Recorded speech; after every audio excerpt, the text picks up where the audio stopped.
really worth it kasi there is really no risk of exposing the family as opposed to send Mr. President.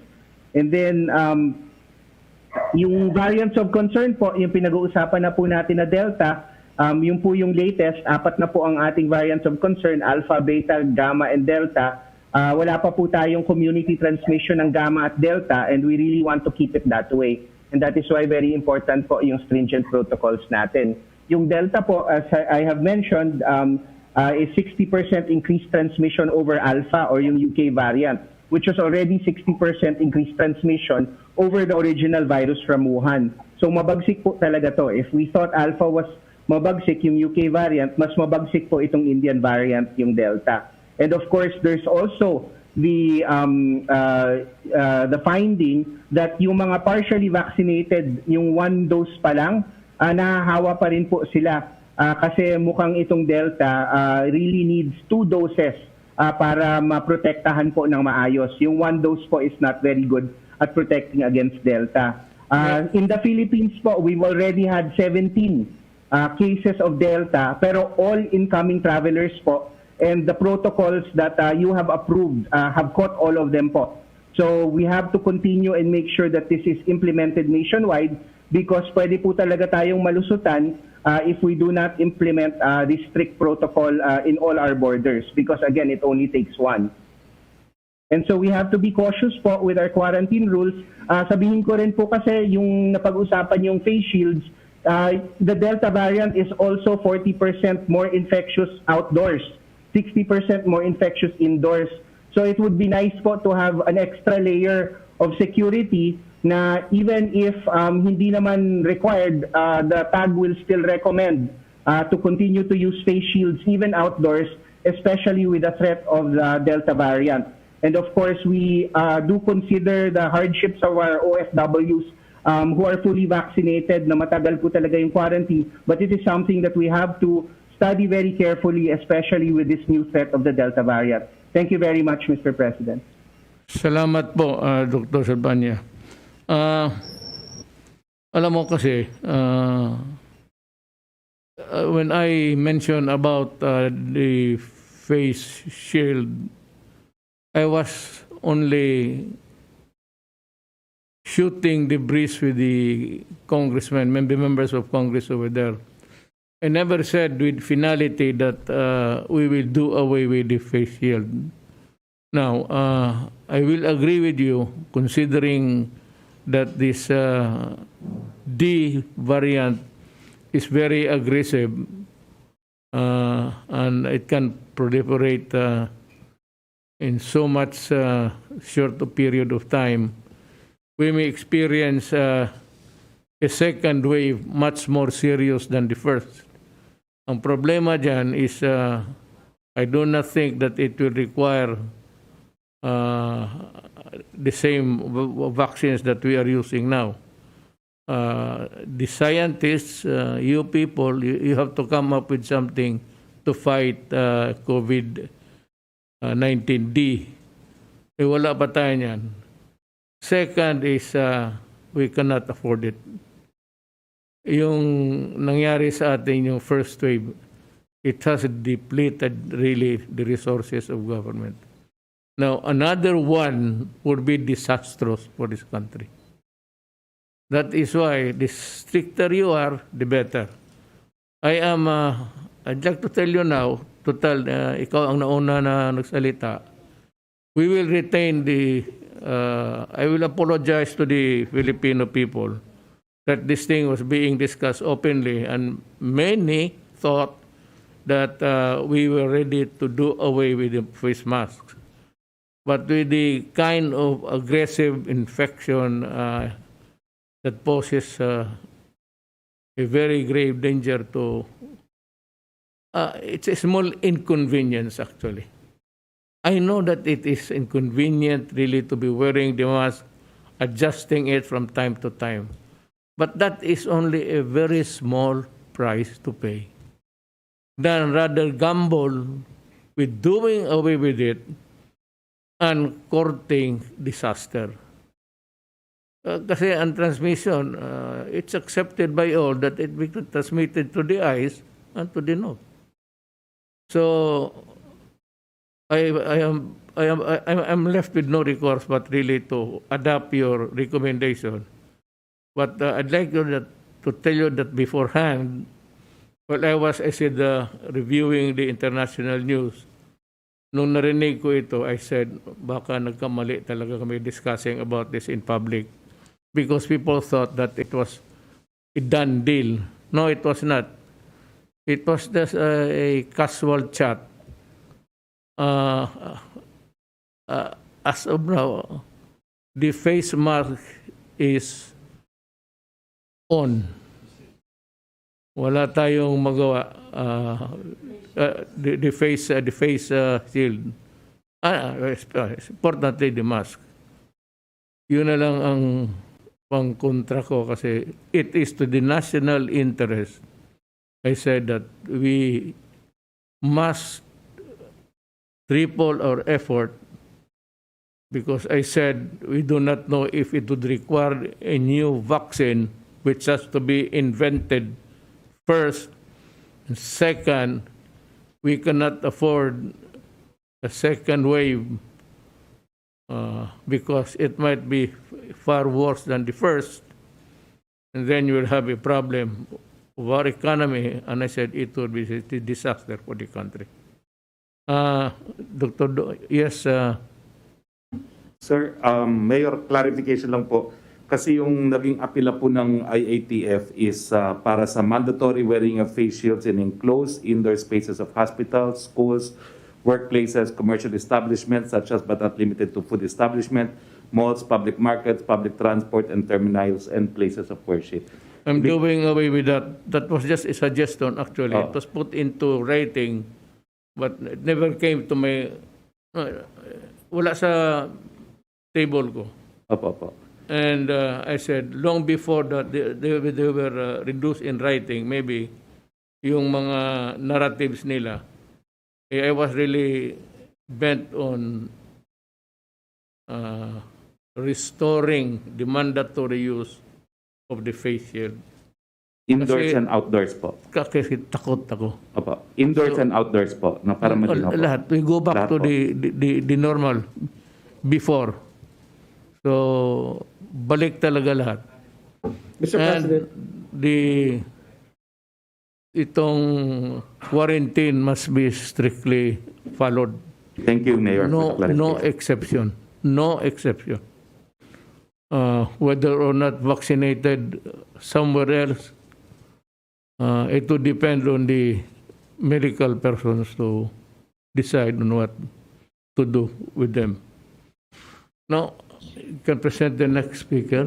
Mr. President, just to raise a clarificatory point. The IATF resolution on the wearing of the face shield will now be enforced as is, sir, yung dati natin na resolution, sir. So that means outdoor and indoor. Yung sa outdoor, yung as enumerated by Sec. Roque will stay, Mr. President. So basta malinaw lang po tayo kung ano yung dating IATF resolution on the mandatory wearing of the face shield stays, Mr. President. Well, I'm constrained really to go back to the old practice because of this danger posed by the D variant.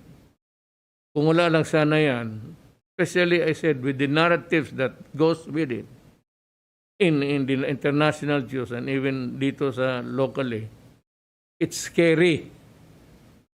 So, I cannot afford to place the nation, the national interest of the republic by just,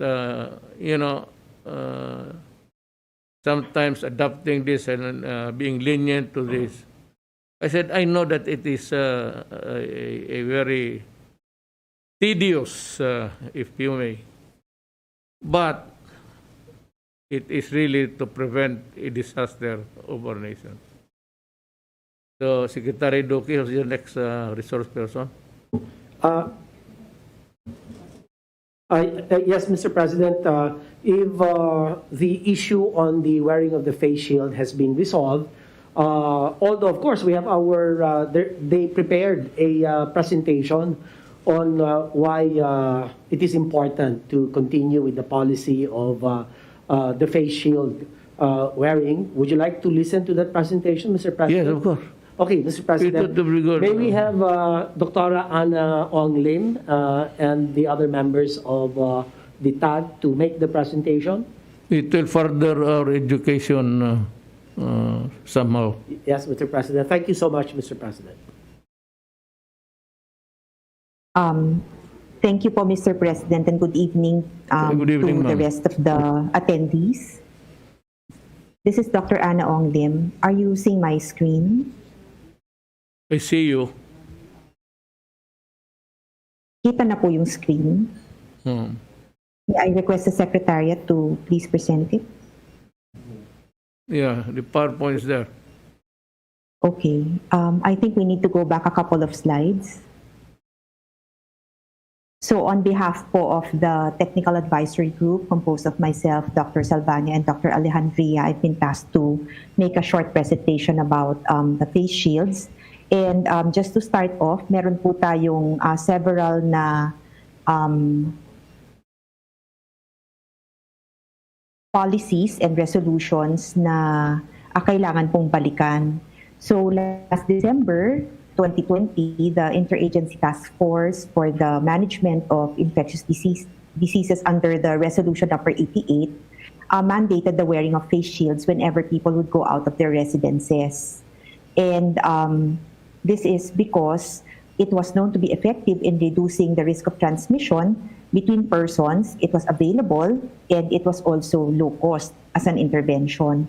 And following these issuances, the Department of Health, the Department of Trade and Industry, as well as DOLE, DOTR, DILG, DPWH, the Philippine Sports Commissions, and the Games and Amusements Board issued a JMC 2021-0001 to provide specific provisions for implementing measures in various settings like communities, workplaces, business establishments, film and audiovisual activities, as well as physical activities and sports, and in active and public transport. Next slide, please. So there are actually several findings from studies conducted by different teams. Kasama na po yung grupo ni Drs. Chu et al. And this is published internationally. And they indicated that meron pong evidence that eye protection, such as face shields, actually are able to reduce 78% infection, such as through the ocular route, which occurs either by droplet or aerosol or self-inoculation. Dahil po pag nahahawakan po natin yung mata natin, syempre pwede mo doon pumasok yung mikrobyo. Likewise, they also demonstrated that the use of masks reduced infection by 85%, and physical distancing also reduced infection by 82%. With every additional meter of separation, producing even more protection. And data was able to support this distancing up to 3 meters. So sabi po nung authors, syempre wala pong nag-iisang intervention na pwede pong magbigay ng buong proteksyon. But of course, pag pinagsasama-sama po natin to, nakakatulong. And this is what we advise in our minimum public health standards as necessary for mitigation of transmission of COVID-19. Next, please.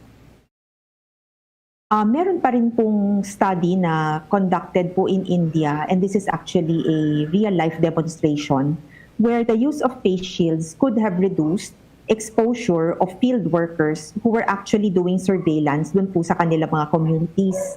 And this led to 62 healthcare workers who did not wear face shields visiting almost 6,000 homes, no? Na 12 po doon ay na-infect nung wala pa pong face shield na ginagamit.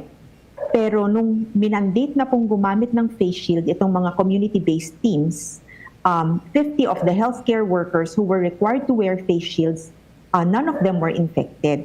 as they visited almost 20,000 homes where almost 3,000 individuals tested positive for SARS-CoV-2. So dito po sa study na to, nakikita po natin yung real life effect nun pong paggamit ng face shield. Nung wala pa pong face shield, may mga nai-infect na healthcare workers. Nung pong gumamit na sila ng face shield, kahit pareho po yung ginagawa nila at nagpapahay-bahay at nag-i-interview, wala pong nahawa sa kanila. So with that, no, dahil po sa protection na maaring ibigay ng face shield at sa patuloy na pagdami ng COVID-19 variants na napatunayan naman nating mas nakakahawa, inirekomenda na ipagpatuloy ang pagsuot ng face shield sa labas ng bahay. So this is recommendatory, it's strongly recommended. Pero we submit na dapat po sana pag nasa loob po or indoors tulad ng mga establishments or workplaces ay dapat maging mandatory ang pagsuot ng face shield dahil nga po yung ventilation ay hindi po natin makontrol ng maayos. Habang mataas pa po ang bilang ng mga kaso ng COVID sa ating bansa at habang marami pa rin po ang hindi nababakunahan, we strongly recommend na mas maigi po yung magdoble ingat para maiwasan ang tuluyang pagdami ng mga kaso. Maraming salamat po. Thank you, Doctora. Apparently, from up to now, since we started, there seems to be really, or it weighs heavily in favor of just retaining the original protocols, social distancing, the mask and the face shield. And kung gusto mo talaga masigurado, in face of the danger of COVID-5, then we might add another layer, yung eyeglass, plus the face shield. Pa naman siguro kung hindi ka lang reckless talaga, you do not use your hands. Ako pa naman sanay ako dito, yung I play with my, nakita man ninyo minsan ang ano ko nakagano na, I don't know, but it's a bad habit. Kaya tinatalian ko na itong isang kamay ko para hindi ko na talaga mahatak. I accept your recommendation. This is the twice over na.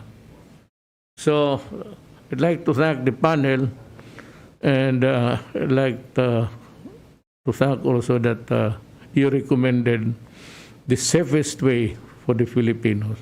Salamat po. I salute you.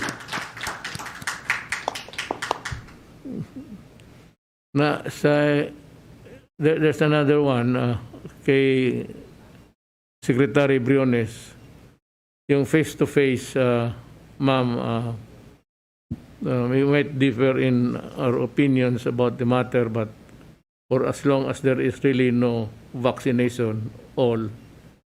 Total naman, pag nabakunahan na, and it hinges really on how industrious Secretary Galvez is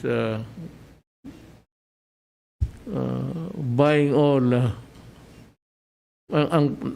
Ito nang sabihin ko sa inyo. In the last meeting, Carlos Dominguez III, the Secretary of Finance, said clearly that we have the money already reserved for the vaccines, and it's there. So we can buy as many vaccines as required. Maski na sumubra, mas mabuti ang sumubra kaysa makulang. And we pray that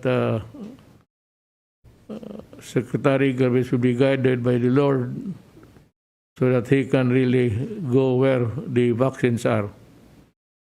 Ang sa ma'am, dito sa face-to-face, I think I am not inclined to agree with you. I'm sorry, but mahirap. I cannot gamble on the health of the children. I hope you'd understand. Oh, yes, Mr. President, there are two bases for the DepEd position on the matter of opening of classes, and and face-to-face. One, of course, which we consider very heavily is the impact on the economy, because education and the economy are closely linked. The second, of course, is the legal basis for the opening of classes and all other activities. We have a law which was passed last year, Mr. President, wherein it is the President, upon the recommendation of the Secretary of Education, who will decide on the matter of opening up classes and therefore also on other activities. That part we are familiar with. We have all the data. But there is another aspect, and we recognize it, especially after this briefing and the meetings of the IATF, the matter of the health of our children and of our teachers, Mr. President. We're talking about 27 million children and 847,000 teachers. That is where, Mr. President, agreed with you, even as the public strongly excoriated and criticized and cursed the Department of Education. But we said that you are protected by law and you cannot play around with the UK variant. And this time again, always we try to keep ourselves prepared just in case, if things get better, if the numbers are flattened, and if there is more hope, then if you say open the schools, we will open the schools. But considering the latest report a few minutes ago and last week, we would not in any way oppose vision of law. And secondly, the matter of health and the dangers that are posed to our 27 million children is not within our line of expertise. We cannot match the professional knowledge of the health people. And this is why we always say that we rely on the Department of Health and the wisdom of the President. So there is really no problem, Mr. President. I came hoping for support for our learning continuity program na maski 100 pilot. We identified actually, Mr. President, 1,900 schools which might qualify. We kept on bringing it down. Now we said maski 100. But listening to the briefing and listening to your decision, we don't have any reservations, because we all know the effect, and especially the idea, Mr. President, of having also our children vaccinated, because we are told that children are now more prone and perhaps are vulnerable, and we would not want to risk 27 million children and our teachers. And besides, we are part of the executive, and what the executive decides, we support and we cooperate, especially on a professional matter as this, Mr. President. So we are withdrawing our requests in the light of your decision, and we accept fully your decision, which is a very well-informed decision, if I may say so. Thank you, Mr. President. Thank you, Secretary Bruni. I'd like to just, I respect, I'm a lawyer, I respect the judiciary. And I can assure them that we will follow the orders. But at this time of a national emergency, I would just like to inform the courts that I will not follow them. I will insist on what is necessary to protect the people. It is not what the legal book says about, well, in the matter of stopping the protocols, the requirements by law.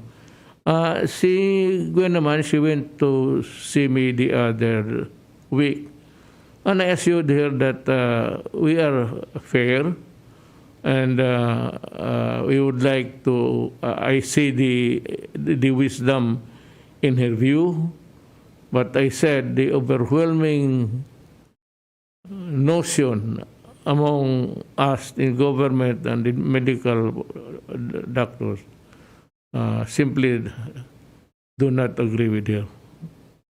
So I leave the fate of Governor Garcia's DILG. There are some mechanics that can be put into action to compel obedience. Not because we want to be mas marunong, but remember I said that all our decisions are based on what the medical people say. Period. Secretary Roque? Well, with all due respect to Secretary Anyo po, I read the link that Secretary Anyo said, and it is not Governor Gwen Garcia who filed the TRO. It is lawyer Benjamin Cabrido Jr. Just for accuracy po. But I assure you that we've also explained as much as we could to the good governor the scope of presidential powers on police power in protecting the health of the people remains paramount. Although it's an interesting legal question, but I think in the end, without second-guessing the court, it is important to highlight that one of the most important power, executive power, is the power to protect the public from a health risk. Thank you po. So the courts are put to notice that what we have here is a national emergency. That's why we came up with a proclamation declaring this pandemic is of a national interest. So, yung mga korte, hindi naman sa'yo, wag na lang ninyo ipalabas. Kasi magkakaroon tayo ng impasse. And I do not want to lock horns with the judiciary. I said, nirerespeto ko. But there are times that, may panahon na there is always a time that the courts can function normally and maybe grant injunctions and all. But this time, I said they are put to notice that hindi ako magpipigil. I will not obey the courts in the matter now of management the pandemic. I do not want anybody from any government agency or department messing up with a situation which is, I said, is being managed because it is very dangerous to the country. Hindi ako maniwala sa I advise the court. So wag na lang niyo ilabas. Pag may ilabas na dyan, talagang there will be a raucous. And I'll be forced, I will just say that I am here to protect the people. And for as long as I am guided by reason, that's what is factual, backed up by studies, then I will follow what the medical science would tell me. That is my answer. Thank you very much, Mr. President, for the strong words of reassurance, and I am sure this will assuage the fears of our implementing units in the province of Cebu, because they have really raised the matter before the IATF for the last several days, that they are really fearful of the consequences that they might be hailed to court or filed cases against if they do not follow the provincial ordinance and the executive order that was issued by Governor Gwen. Ganito yan eh. Yes, sir. Thank you. Sinabi niya sa akin that there is an ordinance. An ordinance of a local government unit cannot be more cannot be higher than a national policy, which is the policies that we are dishing out are not mere policies. They are guided by the proclamation, and they are the laws of the. Yun yung batas. Because of the emergency, ganito itong batas natin. This is how we do it. So, not all cases can really be the subject of an injunction or a TRO for that matter. I'm sorry, but hindi lahat na bagay that the courts will interfere. It is not a question of justice and equity. This is a question of survival of the nation. I will not allow any court, for that matter, I'm putting notice on hindi ako susunod. Now, if you want to, well, I'm sorry, you know the stakes. Kayo. Basta ito ang position ko. Well, what was the next? Secretary Duque, you seem to be the moderator. Yes, Mr. President, thank you very much. Now is my turn to present the usual COVID-19 situationer for the country. If you will allow me to make the presentation, Mr. President. Okay, go ahead. Thank you. Magandang gabi po, Mr. President, at sa akin po mga kapwa kalihim at sa ating pong Senator Christopher Lawrence Bongo, Chair of the Senate Committee on Health and Demography. At sa ngalan po ng Department of Health, ako po ay magbabahagi sa inyo ng isang maikling ulat ukol sa ating COVID-19 situation. Can we have the second slide, please? So ito po yung akin sinasabi na bagong kaso natin sa taas. May total of 1,364,239. Today, we have reported 5,249 new cases. At of these, total cases, 55,847 are active cases. And the recoveries number to 1.28 million thereabouts, with again new 7,053 recoveries included in the report, whereas the case fatality rate is at 1.74%. At ito naman po sa atin mga active cases, 96.79% are mostly asymptomatic and mild to moderate, while the rest, 1,790, or equivalent to 3.21%, comprises the severe and the critical COVID cases. Next slide.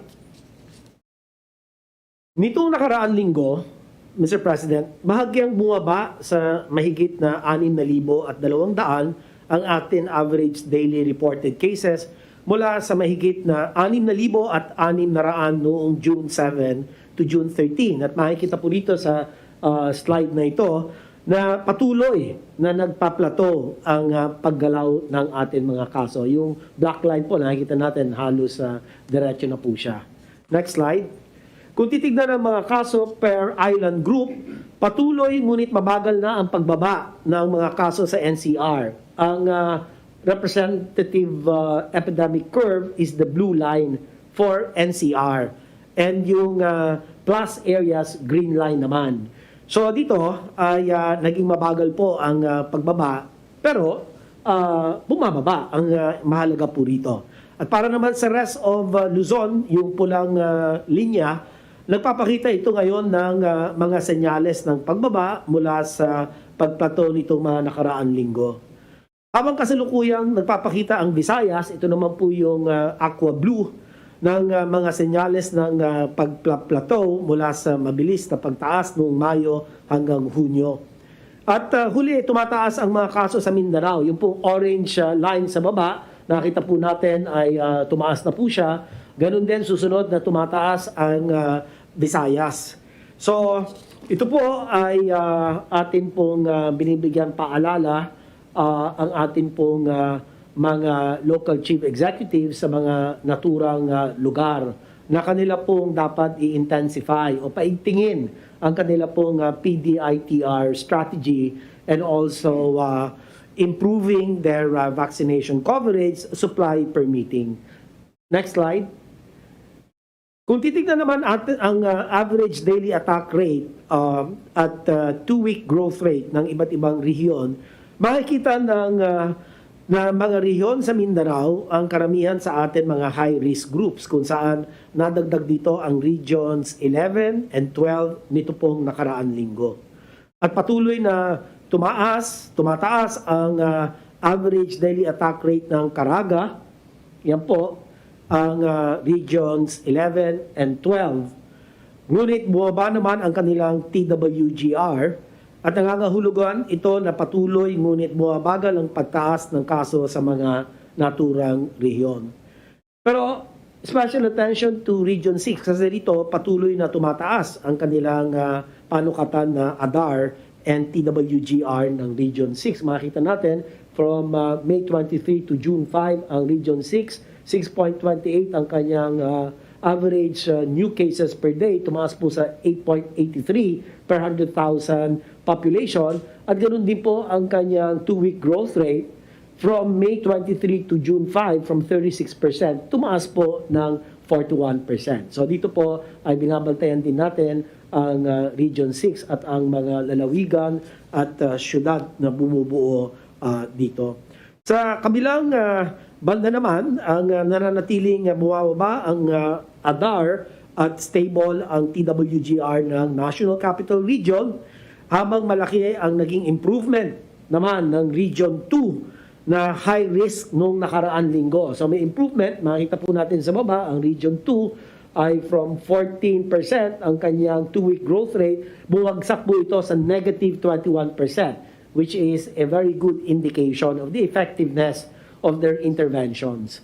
At ganoon din po, ang kanilang ADAR bumaba from 10.95 cases per day per 100,000 population, naging 8.61. Although as a high risk pa rin po ang kanyang classification. So, ayon po sa atin mga regional epidemiology and surveillance units, ang kadalasang dahilan ng pagtaas ng mga kaso ay ang pagsagawa ng mga malaking pagtitipon na maaaring maging super spreader events, no? So we would like to remind that we do everything to make sure that there will be very, very minimal to zero super spreader events, no, in the various cities, municipalities, and provinces. Dahilan din daw ang kakulangan sa ibang lugar ng TTMFs kung kaya't ang mga close contact ay naka-home quarantine. Pati na ang pagluluwag sa border control protocols ay isa rin sa mga dahilan kung bakit nagkakaroon po ng pagsipa ng mga kaso. Ang iba pang nakikitang dahilan, ang diskriminasyon o manong nakukuha ng mga COVID-19 positive cases, kaya naman kanila pong dinidelay ang pagkonsulta sa mga doktor. Kami po ay patuloy na nagpapaalala na kapag tingin natin ay na-expose po tayo sa isang positibo na kaso o di kaya ay nakaranas ng sintomas na tulad ng COVID-19, agad na po tayong magpakonsulta. Or mag-isolate na po tayo kaagad. Huwag na po natin antayin na tayo ay makapanghawa pa at maging mapagpatuloy ang kadena ng hawaan. Hindi po tama ito. Next slide. Improvements naman po in the national healthcare utilization rate. Dito po nananatiling mas mababa ang ating national healthcare utilization rate kumpara noong tayo ay nagpatupad ng ECQ and MECQ noong Abril. Ngunit bahagya pa rin itong mas mataas kumpara sa atin lagay noong Marso bago ang surge. At dahil ito ay sa naranasan high risk H-score at ICU utilization rate sa iba't ibang rehiyon, lalo na po sa Mindanao at Visayas. Pero dito makikita po natin, Mr. President, overall H-score, bumagsak po tayo by 7 points from 54 down to 47%. Samantalang ang mga iba pang panukatan, ang isolation beds, COVID ward beds, ICU beds, and mechanical ventilators, lahat po ay nagrehistro ng bawas from negative 5 percentage points all the way to negative 12 percentage points for mechanical ventilators. Next slide, please. Ang H-score naman, ang healthcare utilization rate sa Region 6, ito naman po ang litrato. Overall H-score ay from 68%, nagkaroon po ng konting improvement, naging 65% for a 3 points lower utilization rate. At ganoon din po ang ISO beds, COVID ward beds, ICU beds, and mechanical ventilators. Makikita po natin ang COVID ward beds ay tumaas po ng 2 puntos from 68% to 70%. At ang ICU beds naman ay nananatili sa high risk at 84% utilization rate compared to June 13 and the current utilization rate of 84%. So hindi po gumalaw yan at sana bumaba pa rin po ito. At ang mechanical ventilators, ganun din po. Ako po ay nananawagan sa atin po mga hospital chiefs na kailangan po dagdagan nila ang ICU bed capacity.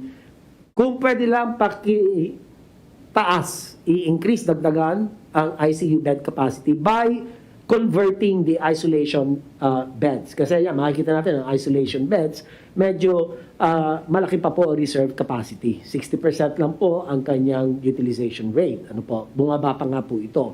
So, magandang i-convert ang isolation beds to ICU beds para lumawig ang kanya pong kapasidad. Ang ating H-score naman sa Region 12, sunod na slide please, Region 12, ay tulad ng Region 6 na sasabayan ng pagdami ng allocated beds for COVID-19 ng Region 12 ang pag-akyat ng mga kaso sa riyon.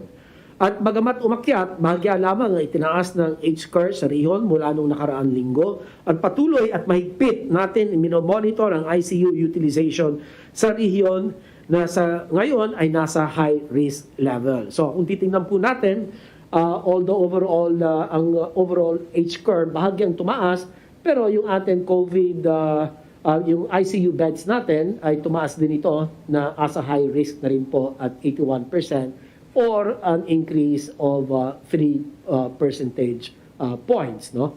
So next slide, doon naman sa dako ng Region 11, ang healthcare utilization rate. Dito po ang kanyang June 20 healthcare utilization rate as a 63%. Hindi po gumalaw.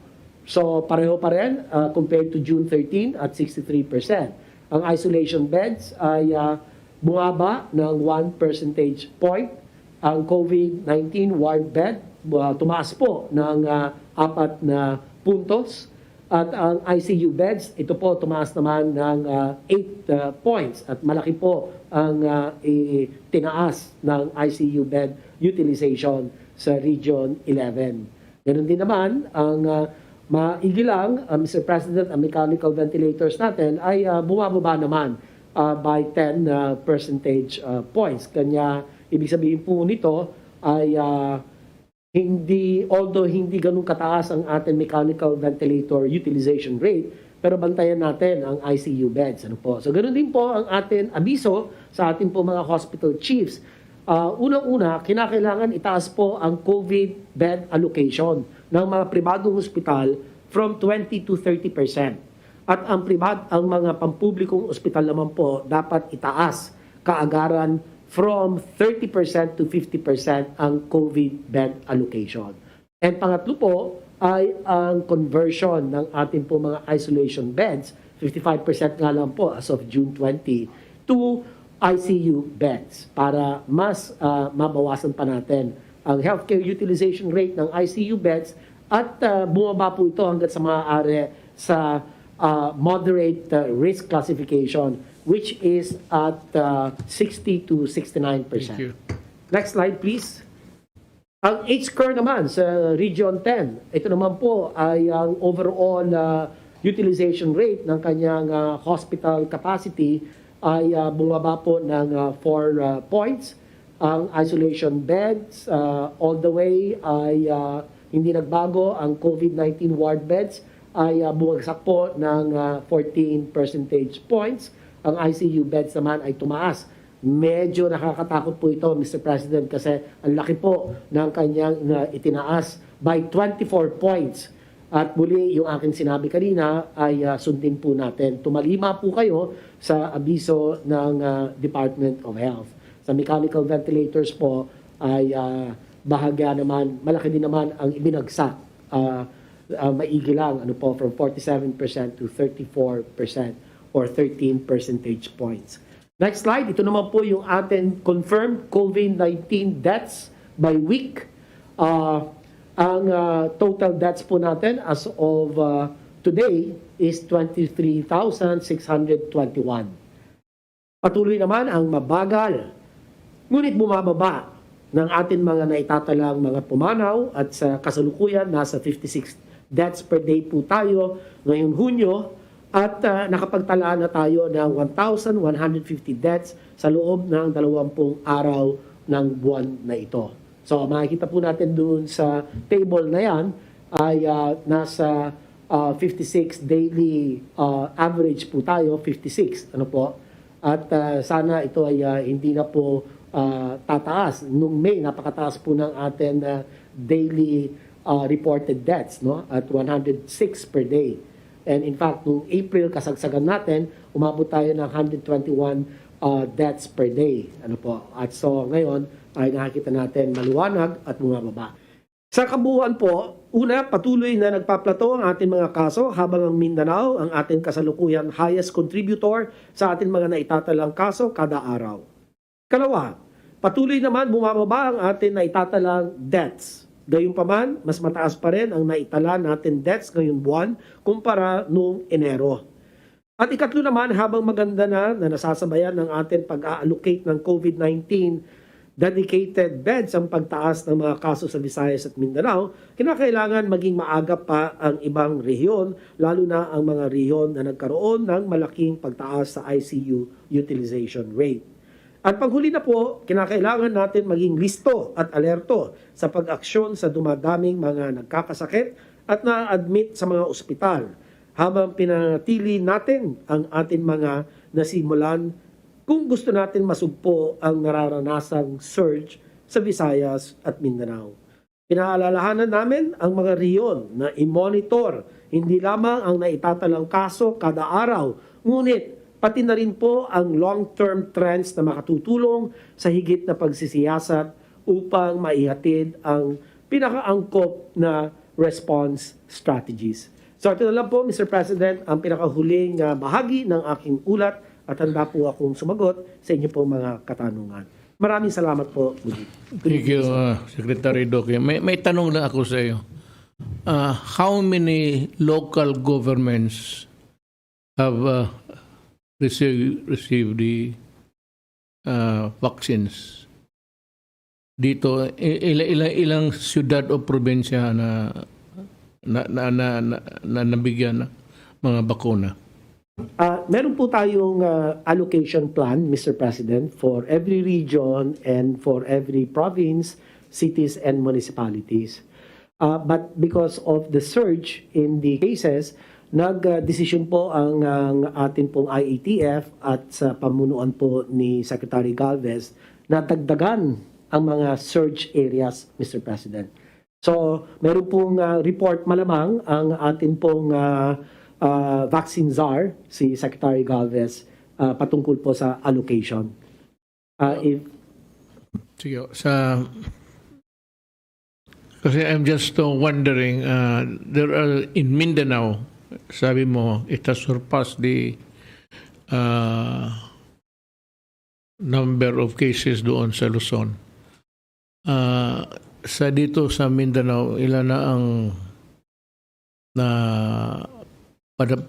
nabigyan ng bakuna? The detailed information, Mr. President, is with Secretary Galvez. So I hope that it would move faster. Kasi ang ano kasi dito is, well, as long as we have the supply in steady manner, there's no reason why we should also dilly-dally in the distribution of the vaccines in the provinces. Before I give you the sa ano kay kay Dr. Domingo, mauna muna tayo dito kay Secretary Calves so that you would know how much ammunitions we have against the fight of COVID. Mr. President, fellow cabinet members, Senator Bongo, magandang umaga po sa ating mga medical experts present today. Sa ngayon po, magkakaroon po tayo ng briefing on the updates on our vaccination program. Next slide, please.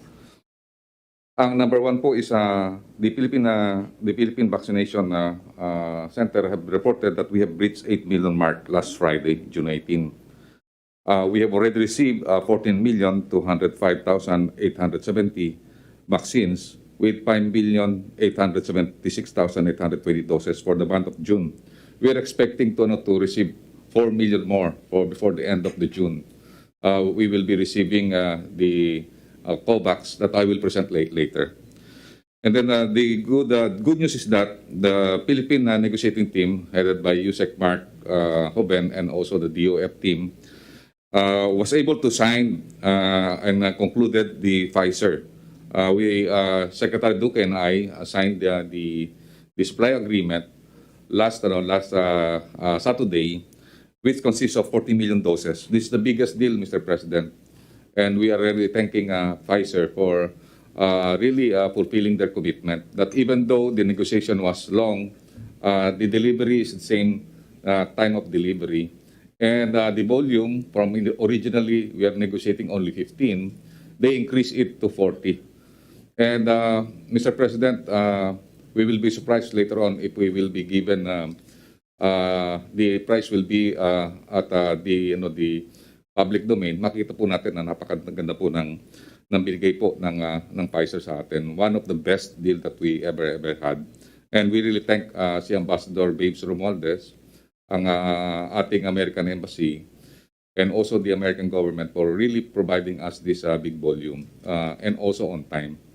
Ito po, maganda po ito dahil kasi baka magamit po natin sa children kasi majority of this volume will be given during the third and fourth quarter. Lalo na po sa fourth quarter pagka nag-open up na po tayo ng vaccination po natin. At nakita po natin ng Pfizer na sa ating EUA, pwede na po ang 12 and above. And then dumating po kahapon yung Israeli expert to share their latest experience on vaccination program. Kanina po, nagsimula na po kami at maganda po yung mga experiences natin, mga protocols and also kung paano nila pinapangalagaan ang kanilang mga vaccine. Tomorrow, magkakaroon po kami ng extensive discussion on logistics management, on how we will preserve our vaccine so that we will not have wastage, and how we can distribute it as soon as possible time as you directed to us, that it will be delivered on time to the provinces. Kasi po talaga yung ibang mga vaccine natin, nahihirapan po tayong i-dispose doon po sa rural areas dahil kasi po very sensitive. And with their experience on handling cold storage, yung isa pong specialist po doon, siya po yung parang kasama po sa mga cold storage facility na binigyan po ng authority ng Israel. And then also, nakakatuwa po yung the LGUs are scaling up their daily capacities.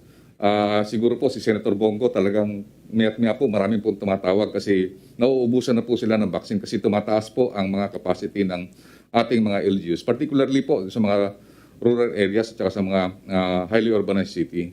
Even nga Cagayan de Oro, talagang tumatawag din po dahil kasi mabilis po ang consumption nila from 5,000 to 8,000. Yung Ormoc, ganun din po. Yung Negros, yung Iloilo, tumatawag po dahil kasi kayang-kaya nila po nila yung 5,000 to 8,000 a day. At nakakatuwa nga po dahil kasi yung ibang mga LGU talaga, they're increasing their capacity and they are mobilizing all the different stakeholders. Mamaya po pakita po natin na talagang yung ibang mga sektor ay kanilang minamobilize at in-integrate so that they have an increased capacity in the vaccination.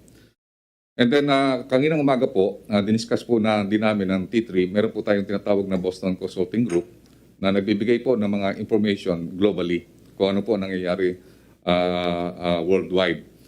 Kasama po yung pag-increase ng kanilang vigilance on the Delta variant, which we will provide some slide. And then yun po ang ginagawa rin po namin dahil kasi ang business sector at saka yung LGU ay pinagbabantay na po natin din sa Delta variant dahil nakita po natin na napakataas ng kanyang transmissibility at saka meron talagang yung severity, meron pong talagang medyo dangerous po siya. So, yun po ang ginagawa po natin para at least yung lahat ng stakeholder, there will be a continued vigilance, and then yung tinatawag natin yung stringent control, and also yung tinatawag na preparation sa ating pandemic response on a large scale, so that we can have yung yung tinatawag natin yung kung ma-anticipate po natin na alam po natin na yung kung ano nangyayari sa India, and we have to anticipate everything in large scale, yung lahat ng pandemic response po natin. And then pinakita rin po doon sa presentation na in some extent pagka naka-double dose na po tayo, fully vaccinated, ay kaya pong yan po yung variant. Ibig sabihin, meron po tayong protection even sa mga variant po. Mamaya po, iyan po natin. And then yung nga po sinasabi ng ating mga expert na kailangan po natin talagang walang compromise sa strong border control. Sinabi nga po doon ng presentation ni Father Nick Austriaco at saka ng ating Boston Consulting Group na yung ginagawa po ng Cebu ay very, very dangerous as compared sa stringent policy na ginagawa po abroad. Even I believe yung Israel na fully vaccinated na, talagang 14 days ang quarantine po nila sa mga travel border control po nila. So ganun po karamihan ang policy ng mga ibang mga countries na hindi po mababa ng 14 days. Yung iba pa nga po, 21 days po. Next slide. So ito po yung ating magandang mga numero na sa ngayon po, tumaas, sinabi nga po ni Secretary Duque, na tumaas po yung ating tinatawag na working average, yung weekly average po natin. Dati po, last week, nireport ko po sa inyo, 900,000 lang po ang ating na-kompleto sa weekly po natin. Dito po sa right-hand side. Sa ngayon po, nakapagtala po tayo ng from June 15 to June 20 ng 1.4 million jobs per week. And then June 15, na-breach po natin yung ating record na nakapagtala po tayo ng 322,929 jobs. Ang kagandahan po dito, Mr. President, malapit na po natin matapos yung healthcare worker ng first job. Nakaka-96% na po tayo. Yung ating pong talaan sa ating master list ay 1.6 million. Ang ating pong nagkaroon po ng first job is already 1.5 million. So konti na lang po, bali 4% na lang po ang kailangan po natin. At saka ang kagandahan din po doon, 1,067,630 na po ang fully vaccinated na ating healthcare workers. At tumataas din po ang numero ng mga senior citizens natin at saka yung ating may comorbidities na naka-reach na po tayo ng 2 million each. So sa ating A2, meron na po tayong 2,01,758 at sa A3, meron na po tayong 2,088,000 na vaccinated or more or less 41%. Nagsimula na rin po tayo sa A4 at yung iba po nagsisimula na po sa mga tinatawag nating mga indigent population, yung mga poor communities. So meron na po tayong nasimulan na 67,185. Ito po talaga yung nasa slum areas. Talagang kinukuha po natin talaga sila para at least magkaroon po ng tinatawag nating vaccination. Kasi sila po ang marami sa hesitant na talagang magpa-vaccinate. At sila po ang pinaka-vulnerable. Kaya po yung guidance nyo po na bakunahan natin ng mga mahihirap, ang ginagamit po natin pang babakuna po, mga Pfizer at saka yung po talaga. So doon po natin dinideploy ang ating mga bakuna na galing sa COVAX. So sa ngayon po, madagdagan po ang ating vaccination site. Kung makita po natin vaccination site, nung huling report ko po is 3,900 lang po ang vaccination site. Ngayon is 4,055. So tumataas po ang ating mga vaccination site at ang target po natin, Mr. President, is magkaroon tayo ng more or less 5,000 vaccination site. Hindi pa po tumutulong dito ang mga mass vaccination site ng ating private sector. Pagka once na dumating na po ang kanilang mga delivery na more or less 1.17 at saka yung dumating po ang Moderna next month ay talagang tataas po. Ang Soler, kaya niya po ang 12,000 kada araw. Yung ibang mga vaccination site, pumapatak po ng mga 3,000 a day. So yun po ang i-establish po ng mga private sector at yung mga malls, yung mga hotels at saka yung mga parking lots ay gagamitin po na mass vaccination site. Next slide please. So sa ngayon po, pangalawa pa rin tayo sa ASEAN, 13 pa rin po sa all Asian countries at 31st pa rin po sa more or less 200 countries globally. Next slide please. So ito po ang mga darating pa pong bakuna po sa atin. Nagpapasalamat po tayo sa China dahil kasi ang China po ang very faithful po ang kanilang delivery. So this coming June, meron po tayong 1.5 million at ang inyong pong directive is majority po nito i-deploy po natin sa mga nag-research at saka yung mga provinces na hindi pa po nakakakuha ng kanilang mga vaccine. So yun po ang ating commitment na talagang sana po konting pasensya lang po sa ating mga probinsya dahil kasi pagka pinaghati-hati po natin lahat ng mga probinsya, talagang ang majority po magkakaroon lang po ng 15,000 to 20,000 po ang pinakamalaki. Na-compute na po namin yun, Mr. President, na if we have 81 provinces kasama po ang NCR, talagang ang pinakamalaki pong makukuha ng isang probinsya is only 15 to 20,000. Yun lang po talaga. Kaya po mangyayari, nakikita natin, madidilyot po ang ating mga vaccine. Kaya nga po, na maganda rin po, Mr. President, yung mga highly urbanized cities at saka yung mga nagsisearch po ngayon, yun ang babatuhan po natin ng malalaking volumes po ng mga vaccine. So sa ngayon po, darating po ang June 24, ang Sinovac. And then ang Moderna, June 27. Hopefully, yung AstraZeneca po ng COVAX, dumating din po ng June. At saka po yung US donation. May commitment po ang US na magbibigay po sila ng kanilang tulong sa atin. At ang pinangako po nila is before the end of June. And then sa July, we are expecting another 4.5 million of Sinovac. Pero ang sabi po ng Sinovac, baka dagdagan po nila ng 1 billion pa yan para maging 5.5 million o 6 million.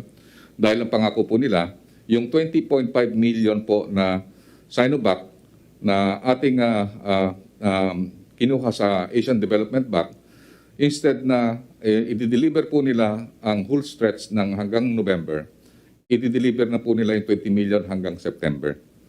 So ibig po sabihin, mas marami po ang may bibigay ngayong month ng June, July, August at saka September. Tatapusin po nila yung delivery by September, yung 20 million. So meaning, minimum na 5 million to 6 million po every month ang bibigay po nila para po sa ating mga tawag natin sa mga probinsya po natin. Pwede po yan i-deploy sa mga probinsya dahil 2 to 8 lang po ang kanyang requirement.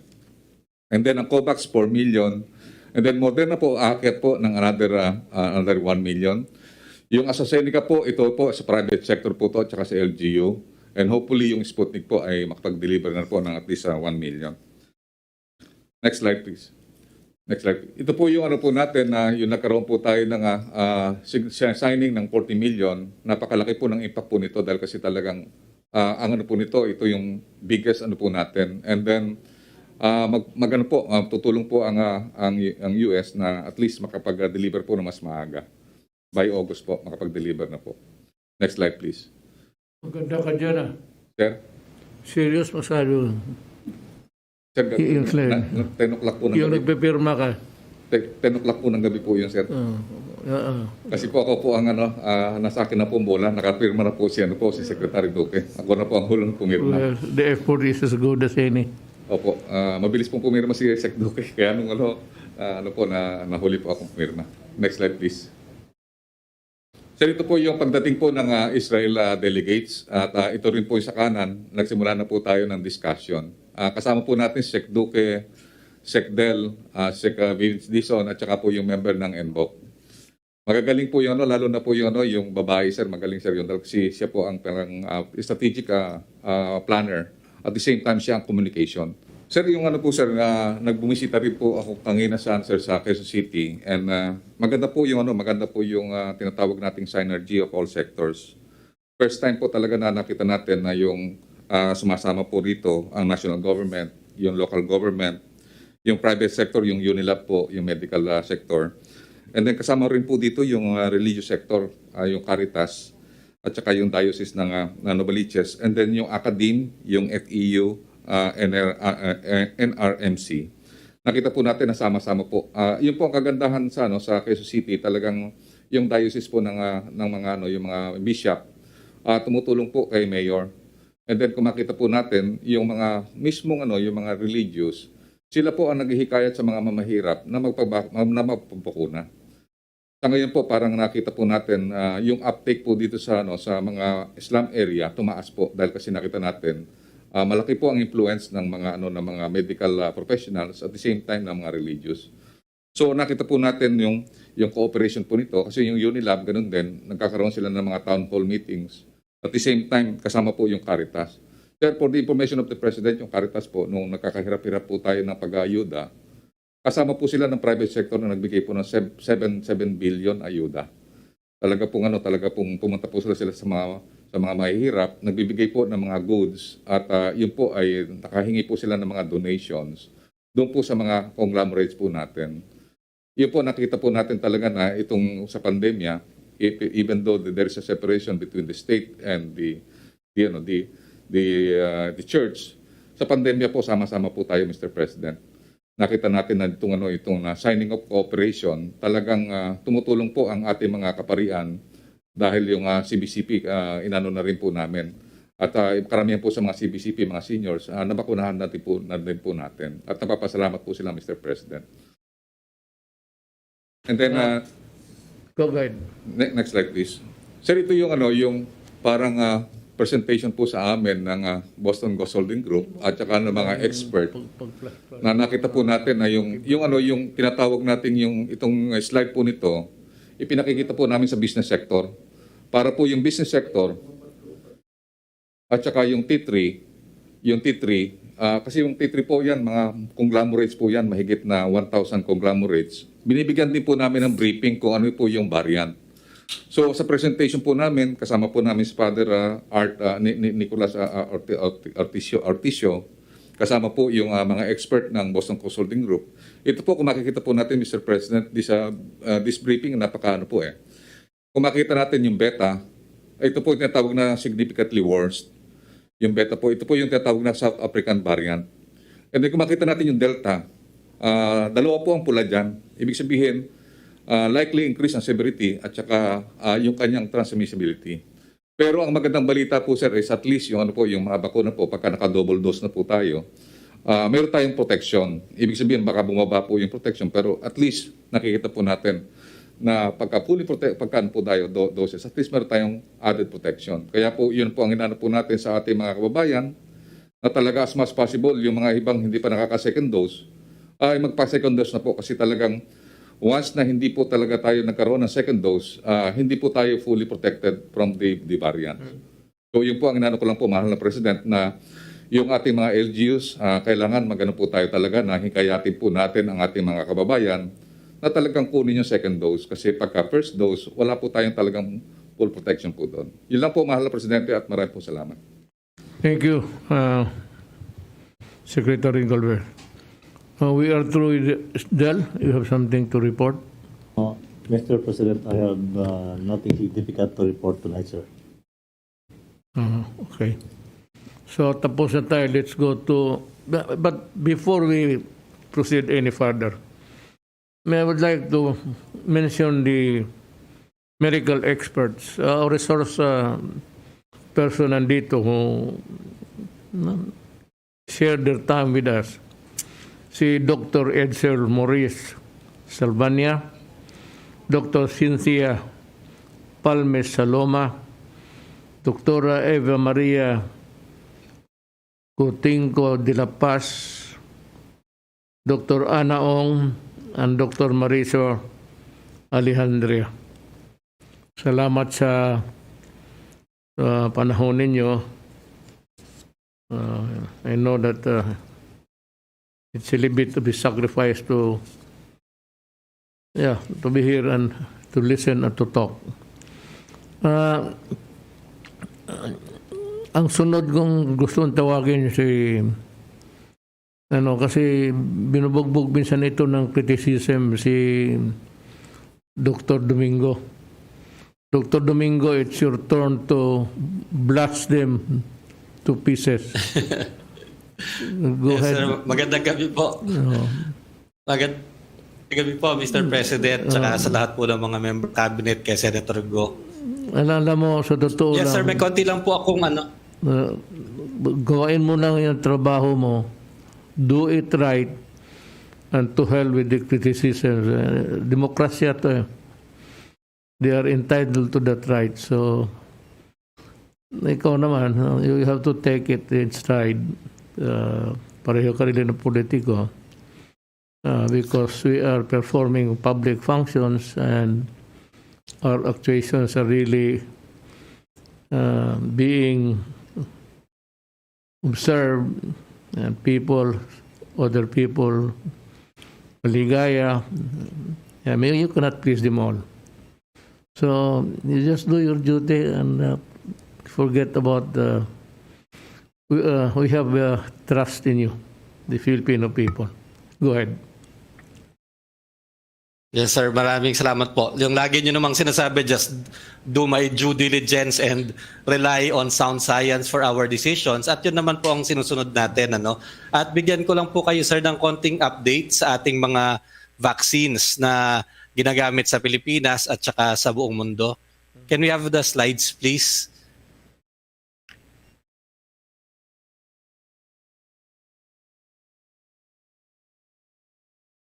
Wala.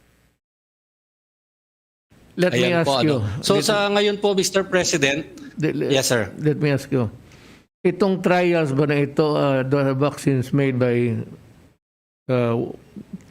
several countries? How Yes, many sir. countries Iba-iba pong country. Sa atin po, merong 4. participating in this? Yes, sir. Okay, you have approved 18. Sir, these are all over the world. There are now 18. May Okay. nadagdag po kasi this week na isang vaccine from Iran, and then before that there was one vaccine from Japan. Pero sa Pilipinas po, we have approved 8 vaccines po for emergency use authorization, and we have ongoing 3 clinical trials at may madadagdag po na isang clinical trial ng isang bago pong bakuna, at meron pa po tayong pending yung WHO Solidarity Trial for vaccines, and our vaccine expert panel, meron pa pong tinitingnan ngayon na 2 pa pong possible vaccine clinical trials. So maaari pong umabot ng mga 6 or 7 yung clinical trials po ng vaccines dito sa atin, sir. Let me ask you, for purposes of just satisfying the issues surrounding itong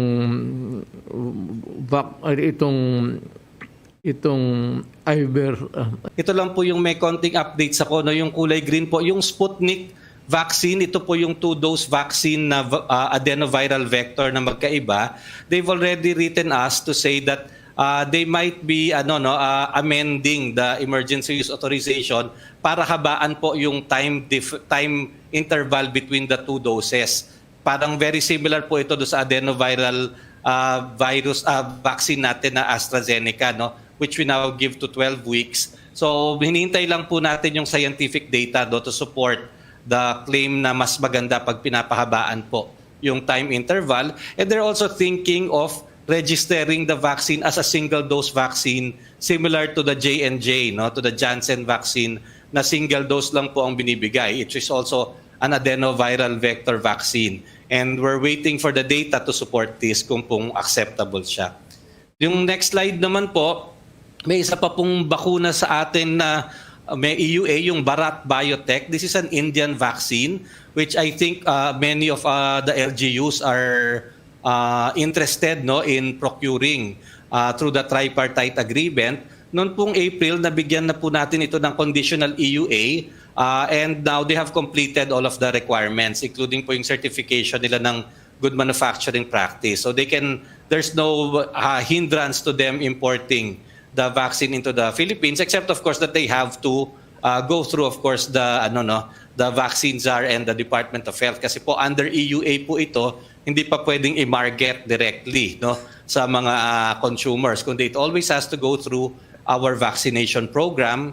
And yun pong nasa pinakababaing sa Novavax, another promising vaccine, nagpadala na po sila ng preliminary data nila, and we're waiting na lang po for some for them to complete their requirements so that we can continue the evaluation. At konti lang sir information po on the variants, no, next slide. So since tandaan, if we remember, talaga pong ang mga vaccines na ginagamit natin ngayon were developed, of course, using the original COVID-19 virus. At unti-unti po nagkakaroon siya ng mga mutations, and in fact ito po yung list, no, there are several mutations now, started of course with the UK variant, nagkaroon po ng South Africa, Brazil, pati po dito sa atin nagkaroon po ng isang variant, and the ones that is of concern now is the Delta variant. Next slide. Sa United Kingdom po kasi, sa England, no, nagamit nila mostly Pfizer at saka AstraZeneca, and they did it quite early, at sila po ngayon yung merong medyo data, no, showing the effectiveness of the vaccines on both the UK variant and the Delta variant. And the results for so far the data for Pfizer shows that for the UK variant, yung Pfizer vaccine po mataas pa rin, nare-retain niya yung mataas na efficacy rate niya of 93%.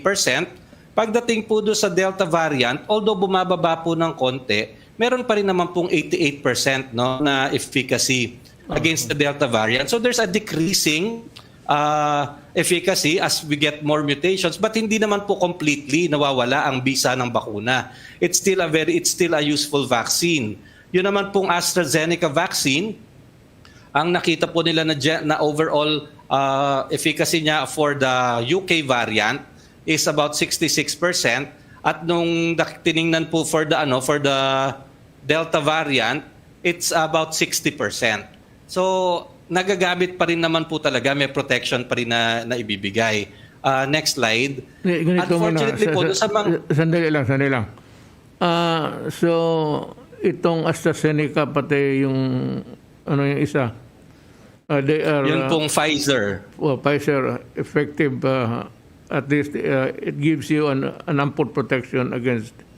Well, sir, ngayon sir, actually po ongoing din naman ang study ng mga itong bakuna like Janssen, Moderna, Sinovac, Sinopharm, and Sputnik on the efficacy nila against the Delta variant. Kaya lang wala pa po talagang nasusulat na report, no? But initial reports indicate that they are also useful. But of course, we expect that it will be a little lower than the original efficacy dun po sa original na variant po ng ating bakuna. So ibig po sabihin, lahat naman po ng bakunang ito, wala naman pong nawawalan completely ng bisa, even with the Delta variant. And kaya nga po gusto nating talagang igiit na unang-una, kailangan pigilin po natin ang pagpasok ng variant na to sa Pilipinas. Pero at the same time, since paunti-unti lang naman po ang nakapasok pa so far at controlled natin, in case meron pong makapasok, kailangan pa rin po talaga we should all get vaccinated with the vaccines that are available now, because this will still protect us and will help us stop the spread even if it comes in, ito pong ating Delta variant. Well, given the shortage, because it does not come in trickles, but it is not really enough in numbers for comfort. Kagaya ng United States, madali sila because everybody had their vaccination. Itong atin, ginusto natin pero kulang.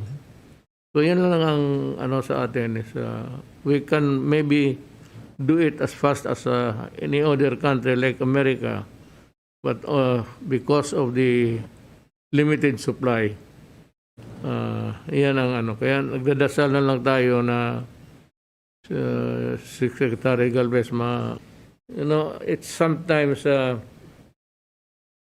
tawag nito, it's not desperation, but it's exasperating for us like kayo, si Charles. Kung ano na lang ginawan para makakuha with so much effort and so much industry poured into the getting the vaccines So, marami pang masabi. So, ako naman, hindi ako sumasagot. Pero pag sumasagot ako, pinuputang ina ko talaga. Ay, wala, ganun.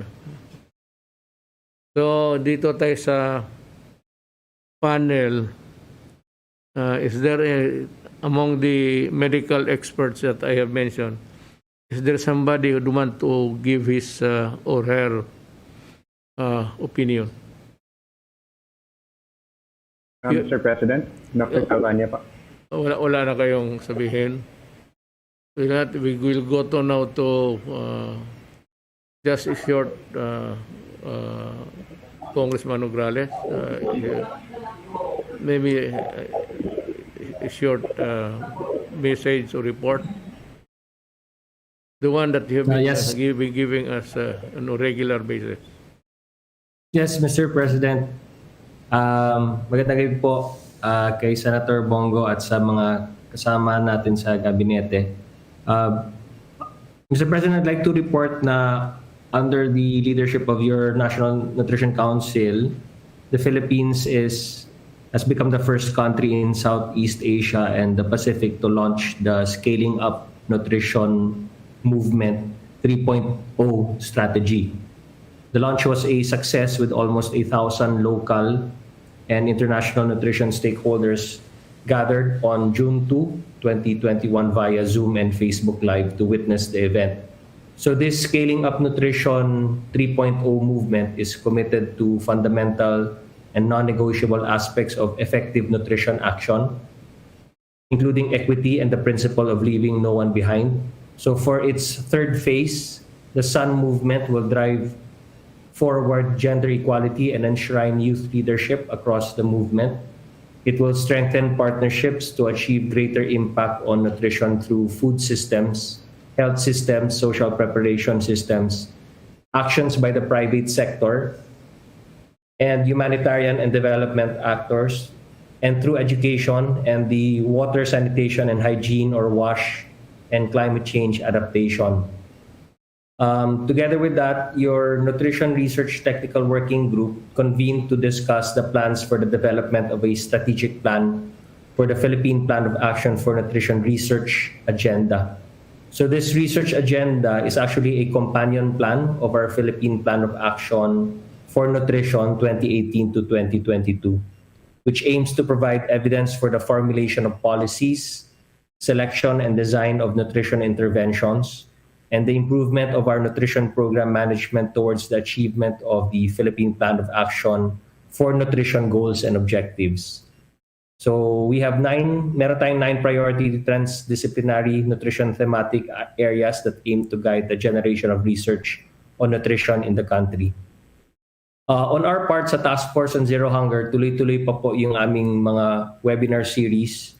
We've conducted 12 webinars so far, together with development partners, LGUs, academe, private sector, religious, civil society, non-government organizations, farmers groups, food technology adopters, cooperatives, and micro, small, and medium enterprises. Ginagawa natin, Mr. President, yung webinar series para to get more food technology adopters for our Department of Science and Technology Food Nutrition Research Institute, nutritious food products. We also did a webinar series to finalize yung national food policy po natin. And also yung pakikipag-usap sa mga local government units para sa ating Philippine Multi-Sectoral Nutrition Project. At yung pinaka-latest, yung pag-link up natin ng mga farmers groups, farmers cooperatives, and micro, small, and medium enterprises sa pag-access ng Deliver-E online platform para yung bentahan ng mga ani mula sa mga farmers papunta sa mga buyers ay pwede nang gawin na online, Mr. President. And finally, tinutulungan din po tayo ng DBM at ng DILG para sa kasama ng kanilang Dagyaw, which is actually part of their stakeholders meetings and advocacy campaigns. Itong Dagyaw Usapang Food Security at Nutrition, which was a virtual town hall meeting para mapag-usapan tungkol sa problema ng kagutuman at nutrition, on different issues pertaining to nutrition and how a food-secure nation can be the key to attain nutritional requirements for the country. Yan lang po muna, Mr. President. Thank you. Thank you, Secretary Gurali. Now, maybe as wala na ba iba? Yes, Secretary Anyo. Please put on my slide.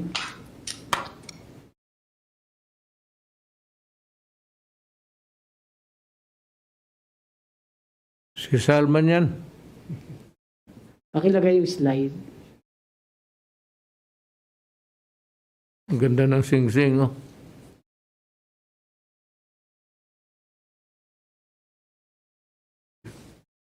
Magandang gabi po, Mr. President, fellow public servants, workers in the government, Senator Bongo. Nais ko lang ibalita ang pagbaba ng bilang ng mga violations on mass gathering at mga hindi pagsusuot ng face mask mula 14 hanggang 20 araw ng Hunyo, habang tumaas naman ang naitalang bilang ng mga nahuling hindi sumusunod sa physical distancing. Sa kabuuan, 2,250 ang ating kinasuhan, magkasama sa not wearing face mask at no physical distancing. Next slide. Patungkol naman po sa mga nai-report na possible super spreader events mula noong buwan ng Mayo, minomonitor natin ang progreso ng investigasyon at ang mga kasong isinampa laban sa mga tao o opisyal ng barangay na sangkot sa mga super spreader events na ito. Mapapansin din natin na walang bagong kaso ng super spreader event ngayong linggo. Maituturing na magandang senyalis ito na marami ang tumatalima sa mga pahayag at utos ng ating Pangulo na paigtingin ang pagpapanatili ng kaayusan at bantayan ang pagsunod sa lahat ng health and safety protocols na pinapatupad ng pamahalang lokal at nasyonal. Pero atin pa rin pong titingnan yung mga reports ng mga nagbabiolate ng physical distancing, lalo na ang nagsasagawa ng mass gathering. Next slide. Narito naman po ang datos mula sa ating LGUs hinggil po sa bilang ng mga taong nabigyan ng bakuna sa kanilang area of responsibility. Nais natin bigyan ng komendasyon ng mga LGUs ng Quezon City na nakapagbakuna ng 414,850 sa first dose. Ang City of Manila na nakapagtala sa first dose ng 326,101. Ang Caloocan City naman sa first dose ay 238,768. At ang Parañaque City na nakapagtala ng second dose 79,111. Ito ang mga LGU sa National Capital Region. Outside naman po na NCR, andyan ang Baguio City na sa first dose ay 79,700 at 45. Samantalang ang nakapag-second dose naman ay 46,157. Sa Cebu City, ang first dose nila nakatala sa 55,214. Ang second dose naman ay 18,689.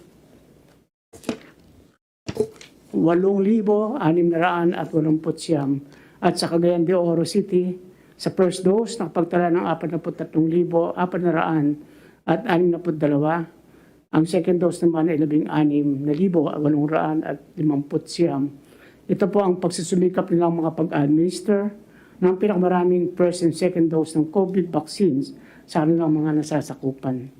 Sa ngayon ay 32,200,000 at 75,526 ang bilang ng ating mga kababayang nakapagparehistro ng kanilang intensyon magpabakuna sa kanilang LGUs ayon sa pinakahuling tala ng datos sa Vaccination Monitoring System ng DILG. Next slide. Dito naman po sa ating nakalap na report mula sa PNP at mapangsangay ng pamahalang nagtutulong-tulong upang mapuksa ang pagkalat ng illegal na droga sa bansa. Nakita po natin 12 ang nag-surrender. Kabuang operasyon po kontra sa droga 1,128 at ang aresto naman ay 1,547. At sa operasyon ating ginawa, 10 ang napatay dito sa operasyon ito. Kasama po ang isang very notorious drug lord, si Montasir Sabal. Ito po ay isang dating mayor ng Talitay, Maguindanao at sinasabing kasama po o sangkot sa Davao City bombing noong 2016 nung binomba ang night market. Siya din ay isa sa nagsusupply ng armaments at explosive sa BIFF.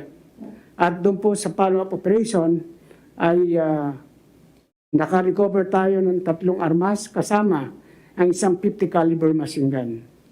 Sa kabuuan po na operasyon natin ginawa, ang lahat ng ahensyang aking nabanggit ay nakasamsam ng pinagsamang sabot marijuana na may street value na 121 milyon, 151,000 at 138 piso. Bilang panghuli, nais ko lang banggitin ang paalala na ang bakuna ang pinamabisang panlaban sa COVID-19. Kaya hinihikayat ko ang lahat ng Pilipinong magparehistro sa pinakamalapit na tanggapan ng lokal na pamahalaan. Muli po kami nakikiusap na huwag tayo basta-bastang maniniwala sa kung ano-anong impormasyong nababasa sa internet o sa social media at lagi nating kilatisin ang kredibilidad ng anumang impormasyon lalo na kung tungkol ito sa kalusugan at kaligtasan.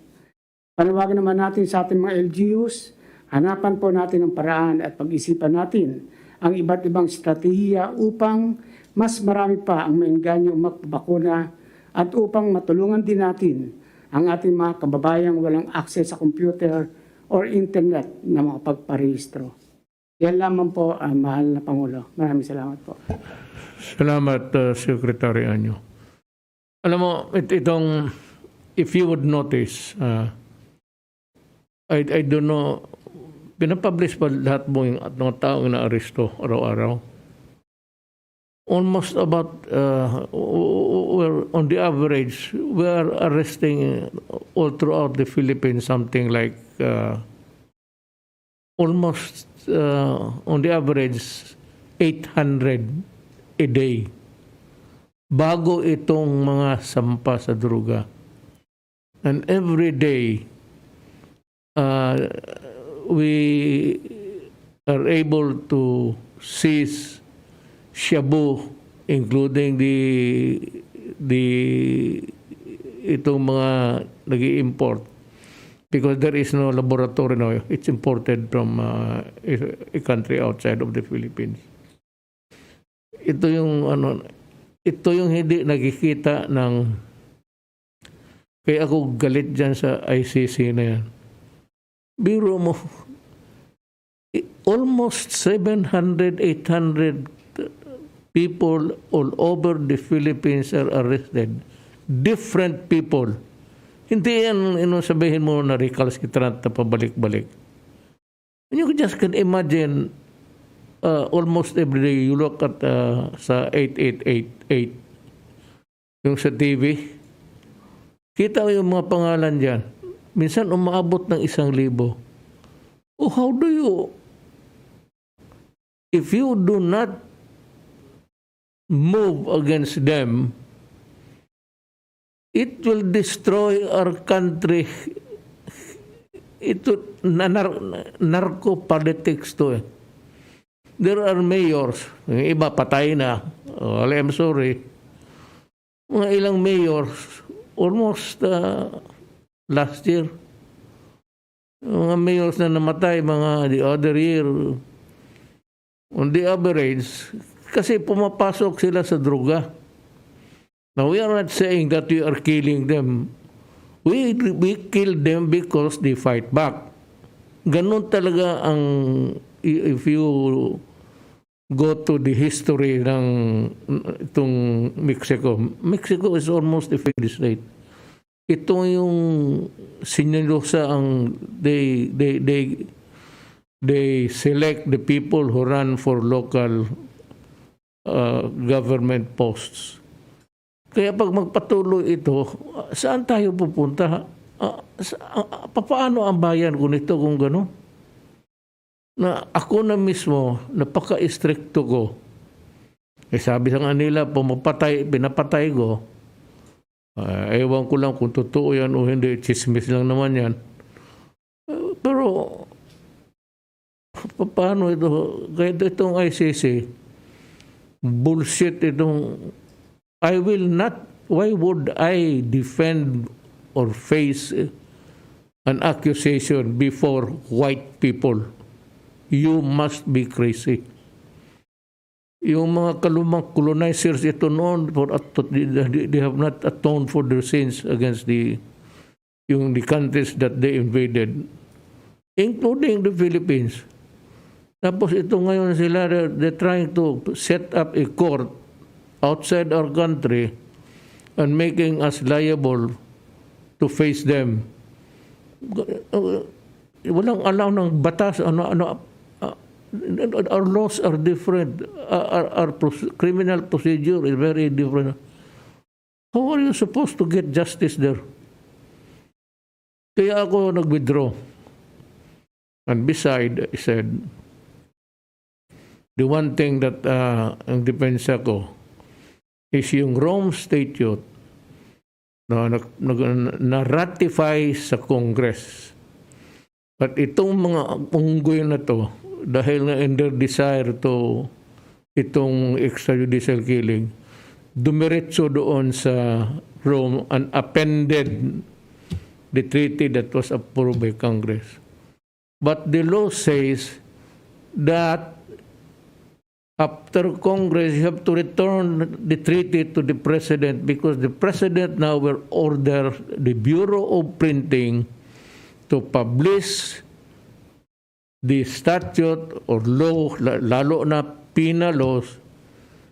You have to publish it in the official gazette, and that would put on notice, constructive notice, to all the people na masabi, there is a law.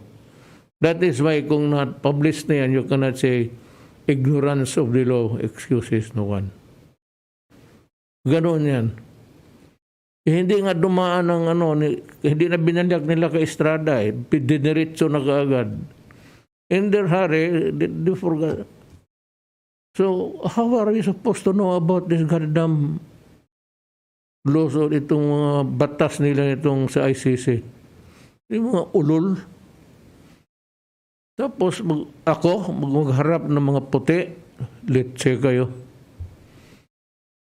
Ganyan akong, I will readily face a court being accused in a Philippine court before a Filipino judge. Huwag nila akong lalo na yung prosecutor yung I do not want to insult. Kaya itong droga nga, kita mo, every report ni Secretary Anyo, did you not notice, puro droga ang anak ng waiting, and the seizures of drugs are aplenty. So paano itong ating bayan, gano'n na lang, tapos yung mga mayor, mga barangay captains, mga pasok, kasi madali ang pera Kaya karamihan sa inyo, namamatay yung putang ina ninyo kasi sinabi na huwag Di ba sinabi ko sa inyo, do not destroy my country because I will really kill you. Do not destroy the youth of our land because I will kill you. Period. Wala na tayong dyan. And I will repeat that before kung gusto nila marinig sa tribunal. That is kasi itong droga matagal na ito. Maraming mayor na namamatay na. And yet, it goes on and on every day. Transactions there. And we are able to seize in bulk. Minsan, maabot ng bilyon ang kaya gusto ko sampalin ko yung mga judges niya. Loko-loko pala kayo you want my country to go down the drain. Well, justice, prosecutor ako. Of course, I can defend myself. Wala akong sinabi na you kill Mr. Santos Alex. Wala. Never said that. But I said I will kill you if you destroy my country. Yan ang sinabi ko. Yan ang totoo. On that I concede. Sinabi ko talaga. At sabihin ko yan.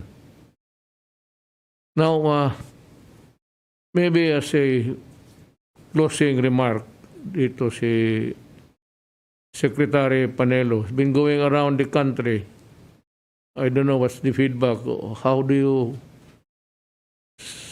you assess pasal yung ano ng tao? Dito muna sa bakuna. Yung mga yawa na ayaw magpabakuna. Kaya, magandang gabi po, Pangulo, mga kasama natin sa Senado, kay Senator Christopher Lawrence Bongo. Yung pong pag-ikot ko, initially, yung mga unang buwan ng pandemya, talagang marami pong ayaw magpabakuna. Pero habang tumatagal, nakakapakinig sa paliwanag ng mga doktor, mga scientists po natin, ang panawagan ninyo, panawagan po ng mga secretaries natin, unti-unti naman pong bumaba ang bilang. Katunayan, kung matatandaan po ninyo, yung survey ng Pulse, 74% ang ayaw pong magpabakuna. Pero ang pinaka-latest ngayon ay 49%. So ibig po sabihin talagang marami na ang gusto magpapabakuna. Lalong-lalo na nung nakita po nila yung mga leader nila sa kanilang probinsya na nagpabakuna. At lalo na nung kayo nakita na nagpabakuna na rin. So ibig sabihin, talagang kailangan ng bakuna at yan lang magiging daan upang makabalik po tayo sa normal. Upang bumalik sa kalusugan ng ating pangkalakalan o ekonomiya. Ang mga hinaing lang po ng mga probinsya, like halimbawa sa Batangas, sa Nasugbu, sa Mindoro, at kahit na rito sa Maynila, nanggaling tayo dyan sa Tondo, sa Payata, sa Holy Spirit, marami pa rin ang hindi na babakunahan sa kanila. At humihingi sila nakikiusap sila kung maaari naman, bigyan na sila. At sapagkat narinig na nga nila na marami na tayo na darating na mga bakuna. Kaya yun ang pakiusap nila. Pagdating naman doon sa mga madali ang pangangailangan nila, halimbawa yung mga informal settlers, siyempre humihingi rin po sila ng tulong sa Pangulo at sa pamahalaan na kung maaari naman, doon sa tinitira nila ngayon, sa ilalim ng tulay, sa malapit sa estero, ng mga pribadong lupain na hindi naman kanila, at napagsusunog pa, hindi mo malaman kung talagang sinadyang sinunog o na-aksidenteng nasunog. But ang katotohanan, talagang wala ko silang bahay, walang matatawag na sariling bubong na hindi na nila isipin kung sila'y mauulanan o mababa o ano. Pero ito naman nung ating mga department secretaries, pag tinatawagan naman po natin, ora mismo naman, meron kagad na mga kasagutan. Halimbawa si Gian Escalada, nung nagbigay po kayo ng direktiba na bigyan ng mga housing units, meron kagad na bigyan siya din sa Holy Spirit, mga 50 na. At marami pang humihingi. At sinasabi naman po ni James Calada, marami pa naman tayong units dyan sa Santa Rosa, dyan sa Rizal, at sa Cavite. So natutuwa po sila, lalong-lalo na nung kayo nag-video call at kinausap niyo sila. Doon naman po yung sa mga, at siya nga pala, sabi ko nila, mukhang dito lang sa administrasyon na nangako at ibinigay at immediately Kasi ilang araw lang ho, inasikaso na yung mga walang bahay at palagay ko ilang araw na lang, ibibigay na sa kanila yung mga housing units. Kaugnay naman po dun sa mga problema ng mga mangingisda, ang huli kong kausap ng mga mangingisda sa Mindoro, mukhang naman lumuluwag na ng konti, hindi gaya nung nireklamo sa atin noon na wala ka lang lisensya, iuhulihin ka na, pati ikukulong ka na, pati yung mga boat nila kinukumpis ka pa. Sa iba naman pong parte ng mga barangay kapitan, ang hinihingi lang ho talaga nila sa ngayon, kung maaari lang maliban pa doon sa dagdagan yung kanilang mga allowances, hinahanap po talaga nila yung, kasi nasa frontline sila Gusto talaga nila yung bakuna kung maaaring mauna po sila. Bigyan na sila ng bakuna. Yan ang kanilang hinihiling. Yan ang mahigpit talagang tagubilin kung maaaring iparating natin sa inyo. Now, Ginoong Pangulo, gusto ko po sanang ibahagi sa inyo ang aking kaisipan. Kaugnay naman dito sa nangyayari sa Cebu. Sapagkat nakausap po natin si Governor Glenn Garcia nung isang araw at saka kanina lang habang nag-meeting tayo nagkausap po kami. Unang-una ibig niya iparating po sa inyo na wala siyang kinalaman doon sa TRO na final ng dalawang abogado at hindi siya sangayon doon. Pangalawa, noon niya pa sinasabi na hindi naman siya lumalabag sa protocol na ibinaba ng IATF at nilagdaan niya naman at inaprubahan. At nagpaliwanag po siya ng mga kadahilanan kung bakit naman ang pinatupad nila ay yung ordinansa. Unang-una, sabi niya, I quoted the line, I have an ordinance.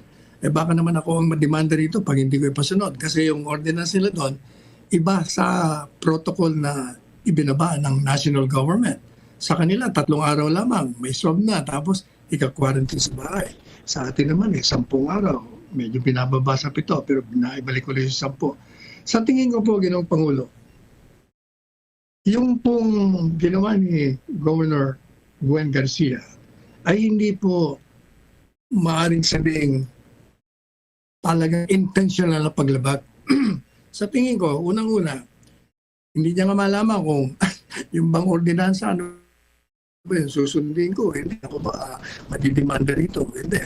Pangalawa, alagay ko mas malakas yung naririnig ko na paliwanag mismo ng mga OFWs at saka siya, na sila po mismo ang nag-aapila kay Governor Gwen Garcia na pati na yung mga returning residents. Kasi nga, by imposing yung pong 10 araw, nagrireklamo yung returning residents kasi, sabi nila, magbabayad kami ng hotel ng 10 araw. Kamahal-mahal ng hotel. Can you imagine, kung 4,000 yun ng isang araw, i-multiply mo by 10 yun. So, wala nang ang pera dahil nga sa pandemya, nadagdagan pa. Pangalawa, yun naman ang mga OFWs, ang complaint naman nila, o ang sama ng loob nila, ay kaya sila umuwi galing sa Middle East o kung saan mang galing sila nagtatrabaho. Dahil meron sila mga personal na dapat na asikasuhin, emergency, may bibisitahin may sakit, na membro ng pamilya, o may namatay, o kung ano pang mga mahalagang bagay na dapat nilang asikasuhin. At ang paalam nila, at binibigay lang na bakasyon, mahaba na yung 10 araw. O can you imagine, kung 10 araw nga naman, nandun ka sa quarantine, natapos na, babalik ka na. So, parang walang halaga yung pagpunta nila. At, siyempre, parang ang sama-sama ng loob nila, parang pinarurusahan sila. Pero pinaliliwanagan naman mo natin nga na talagang unang-una yung ordinansa, gaya ng sinabi nyo kanina, cannot prevail over the national policy. Pangalawa, yung patakaran na yan, hindi naman para mayamot sila, mabuisit sila, o sila'y gawin nating maiinis, o kaya discomfort sa kanila. Kung hindi, yun naman talaga batay sa siyensya at nagbibigay ng protection sa kanila. Yun ang mahalaga ho doon. Kaya sinasabi mo naman ni Governor Gwen Garcia, kaya nga daw inanyayahan naman sila Dr. Duque kasi yun ang mga doktor din, iba rin iba rin mo kasi ang pananaw. Parang meron din silang mga trials doon na lumalabas na okay naman daw yung pinatutupad nila. Kaya yun ang mga suliranin. Pero ibig niya hong ipaiwatig sa inyo na talagang I'm not defying the national policy laid down by the national government. Yes, Talagang tumutungol lang ako sa apila nitong mga OFWs sa mga returning residents. Plus, at the same time, merong ordinansa. Siguro hindi ko siya na pareho ang mabuti ng ganyan mga abogado at hindi niya rin alam kung paano diskarte. Kaya siguro naman, dahil na nagkakaroon ng I understand the plight of Governor Garcia. Pero kasi ito, probably what happened was he was guided by the ordinance. But itong pandemic kasi, it's a national emergency. And the whatever executive order or whatever is recommended and approved by me remains to be obeyed. Ngayon, I cannot make an exception doon para sa Cebu. Kung sabihin talaga nila ng ang task force that you have to go into a quarantine for 10 days, hanggang hindi nagbago yan, wala tayong magawa. And para sa akin, I understand that they are really eager to go home. Once the plane lands dito sa Pilipinas, ang ano nila is really to go home directly. But the problem is, there are rules now to be followed because of the pandemic, the crisis. So we have to, alam mo, they have to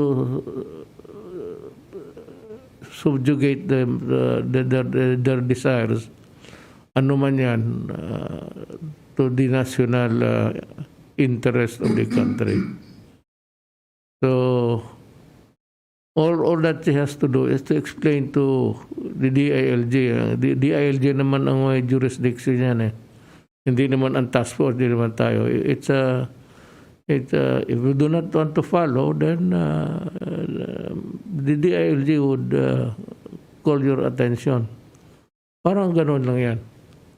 Pero I understand the sentiment of most of the returning OFWs. And that is really, they're itching to be back home.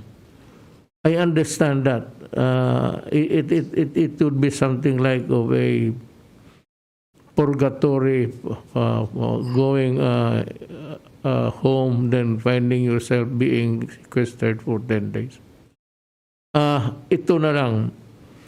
You know, Congress appropriated so much money for bayanihan. I think that if there is may residual pa dyan na iwan, it behoves upon the government to pay for the sequestration expenses of the every returning Filipino. Kaya nga binigyan natin ng malaking pera ng Congress, and I think this is still, basa ko sa newspaper ngayon that 10 billion basta billion remains not utilized. So yung pera na yan, I said, dapat yan para sa mga returnees na umuwi, na wala na nga pera. Kung may pera man, para mga regalo sa mga anak mo. I am ordering now everybody, including the government units, hotel nila o babayaran ng national government yan. As to when there is money, and we will do it as fast as we can. Maybe the DSWD would take care of that, or the DILG, para mabayaran. I will order to hasten para mawala yung dynamics about the expenses of keeping them in sequestration. Yun lang ano ko. Ang partida ko sa iyo is bayaran ng gobyerno. Tell Gwen that sabihin lang niya at yung mga hotel, mga motel or whatever, it would not entail any delay. I will see to it that it is implemented immediately, especially in the matter of the payment of the expenses of sequestration. Yan lang. Kung wala naman siguro, I'd like to thank our guests. Ma'am, maraming salamat sa inyo. Please accept our gratitude for helping us. And nandito, we have to still another Talk to the People program. Ito yung kausapin ko yung mga tao. But still, it would revolve around itong gago na ayaw magpabakuna. And they are really the carriers. If you are, they can, travel from one place to another, carrying the virus and then contaminating other people. Ito yung ayaw mapagbakuna. Kaya kung ayaw mapabakuna, babakuna ko yung sa bakuna ng baboy. Yung ivermectin. Yun ang ibakuna ko sa kanila. Tigas ng ulo eh. Kaya pag don't get me wrong. There is a crisis being faced in this country. There is a national emergency. Kung ayaw mo magpabakuna, ipa-aresto kita. At ang bakuna galing tusok ko sa puwit mo, putang. Bisit kayo. Hirap na nga tayo, tapos nandiyan pa kayo pagkaraming So, lahat ng Pilipino nakikinig kayong bantay kayo. Don't force my hand into it. Kagaya nitong strong arm method yan eh. Walang may gusto niyan. Pero kung hindi kayo magpabakuna, umalis kayo sa Pilipinas. Go to India if you want, to somewhere, to America. But for as long as you are here and you are a human being and can carry the virus, magpabakuna ka. Otherwise, I will order all the barangay captains to have a tally of the people who refuse to be vaccinated. Kasi pag hindi, yung may ivermectin na para sa baboy ang patira ko sa iyo. Ayun, patay talaga. Pati ikaw. I said, I'm just exasperated by Filipinos not heeding the government. Total tayo dito, wala naman tayong hangarin kundi kabutihan ng ating bayan. So that 40%, hanapin ninyo yan, kayong mga barangay captains, I'll task the DILG to do that. To look for these persons, and kung hindi, I will order their arrest. Sa totoo lang. Why? Because if you are a person na hindi ka vaccinated, you are a carrier of a potential carrier. And to protect the people, I have to sequester you in jail. Mamili kayo. Magpabakuna kayo o ipakulong ko kayo sa silda. Sabi ko sa inyo, yung silda dyan sa mga pulis, walang linis yan. Tamad yung pulis maglinis. Nandoon ng lahat na ng baho nandoon. Doon kayo. Ganito na lang. I will think it over very hard. Legally, of course. Pero pag hindi ayaw ninyo, ipa-aresto ko kayo. That is in pursuance to a policy of our crisis of itong health issue. So, once again, I'd like to thank everybody, and I suppose that this will end our talk now. I hope that I can be honored with your presence next time we need it. Maraming salamat po.